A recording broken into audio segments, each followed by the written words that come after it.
का सुसमाचार। लूक अध्याय 2।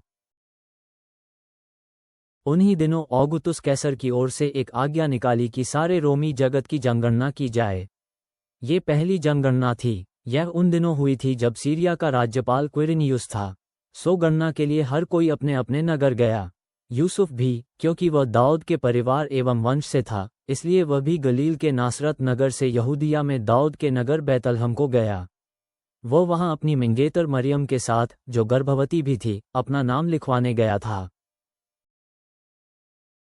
ऐसा हुआ कि अभी जब वे वहीं थे, मरियम का बच्चा जनने का समय आ गया और उसने अपने पहले पुत्र को जन्म दिया। क्योंकि वहां सराय के भीतर उन लोगों के लिए कोई स्थान नहीं मिल पाया था, इसलिए उसने उसे कपड़ों में लपेटकर चरनी में लिटा दिया। तभी वहां उस क्षेत्र में बाहर खेतों में कुछ गड़रिये थे जो रात के समय अपने रेवड़ों की रखवाली कर रहे थे। उसी समय प्रभु का एक स्वर्गदूत उनके सामने प्रकट हुआ और उनके चारों ओर प्रभु का तेज प्रकाशित हो उठा। वे सहम गए। तब स्वर्गदूत ने उनसे कहा, डरो मत, मैं तुम्हारे लिए अच्छा समाचार लाया हूं, जिससे सभी लोगों को महान आनंद होगा। क्योंकि आज दाऊद के नगर में तुम्हारे उद्धारकर्ता प्रभु मसीह का जन्म हुआ है।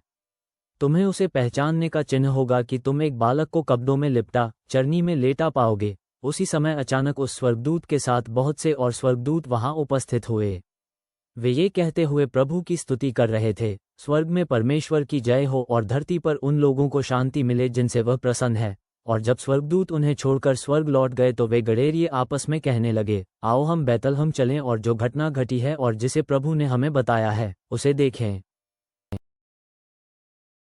सो वे शीघ्र ही चल दिए और वहां जाकर उन्होंने मरियम और यूसुफ को पाया और देखा कि बालक चरनी में लेटा हुआ है। गड़रियों ने जब उसे देखा तो इस बालक के विषय में जो संदेश उन्हें दिया गया था, उसे उन्होंने सबको बता दिया। जिस किसी ने भी उन्हें सुना, वे सभी गड़ेरियों की कही बातों पर आश्चर्य करने लगे। किंतु मरियम ने इन सब बातों को अपने मन में बसा लिया और वह उन पर जब तब विचार करने लगी। उधर वे गड़ेरिये जो कुछ उन्होंने सुना था और देखा था, उस सब कुछ के लिए परमेश्वर की महिमा और स्तुति करते हुए अपने अपने घरों को लौट गए।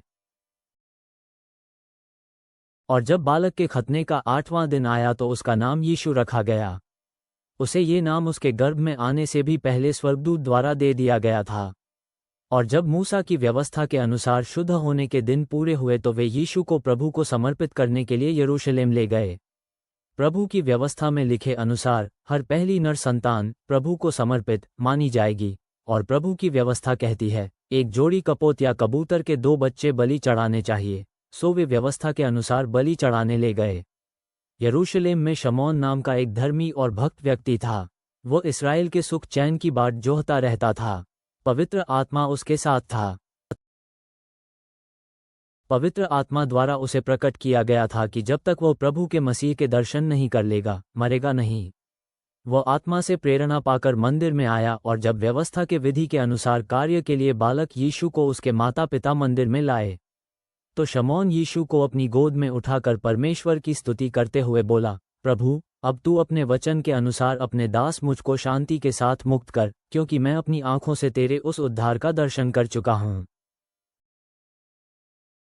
जिसे तूने सभी लोगों के सामने तैयार किया है। ये बालक गैर यहूदियों के लिए तेरे मार्ग को उजागर करने के हेतु प्रकाश का स्रोत है और तेरे अपने इस्राएल के लोगों के लिए यह महिमा है। उसके माता पिता यीशु के लिए कही गई इन बातों से अचरज में पड़ गए।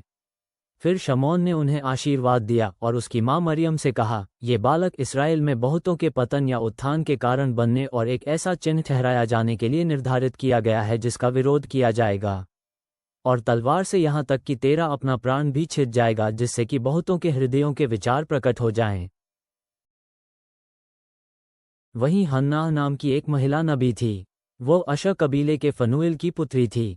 वो बहुत बूढ़ी थी। अपने विवाह के बस 7 साल बाद तक ही वो पति के साथ रही थी और फिर 84 वर्ष तक वह वैसे ही विधवा रही। उसने मंदिर कभी नहीं छोड़ा। उपवास और प्रार्थना करते हुए वह रात दिन उपासना करती रहती थी। उसी समय वो उस बच्चे और माता पिता के पास आई। उसने परमेश्वर को धन्यवाद दिया और जो लोग यरूशलेम के छुटकारे की बाट जोह रहे थे, उन सबको उस बालक के बारे में बताया।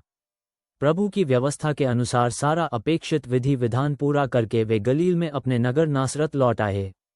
उधर वो बालक बढ़ता एवं हृष्ट पुष्ट होता गया। वो बहुत बुद्धिमान था और उस पर परमेश्वर का अनुग्रह था। फसह पर्व पर हर वर्ष उसके माता पिता यरूशलेम जाया करते थे। जब वो 12 साल का हुआ तो सदा की तरह वे पर्व पर गए। जब पर्व समाप्त हुआ और वे घर लौट रहे थे तो यीशु वहीं यरूशलेम में रह गया, किंतु माता पिता को इसका पता नहीं चल पाया।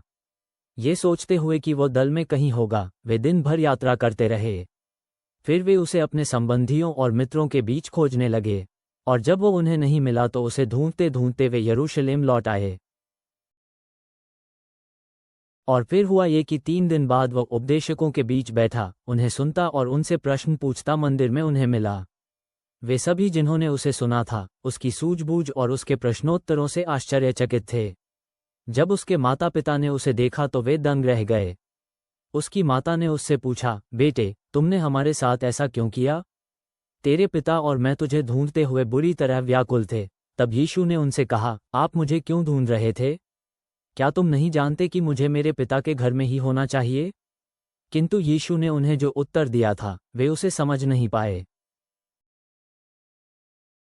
फिर वो उनके साथ नासरत लौट आया और उनकी आज्ञा का पालन करता रहा।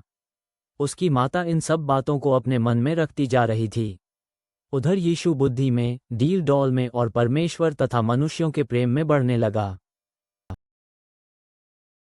प्रभु यीशु के नम्र जन्म और चरवाहों के आनंद का उत्सव मनाते हुए हमें विभाजित दुनिया में, जहां संघर्ष और शरणार्थी हैं, पृथ्वी पर शांति की याद दिलाएं। कैसर जैसे नेताओं को न्यायपूर्ण शासन के लिए ज्ञान से मार्गदर्शन करें। व्यस्त छुट्टियों के मौसम में हमें आपके चमत्कारों पर विचार करने के लिए प्रेरित करें। नीचों को सुसमाचार लाएं। हे प्रभु, आपकी शांति हम पर राज करे। आमीन।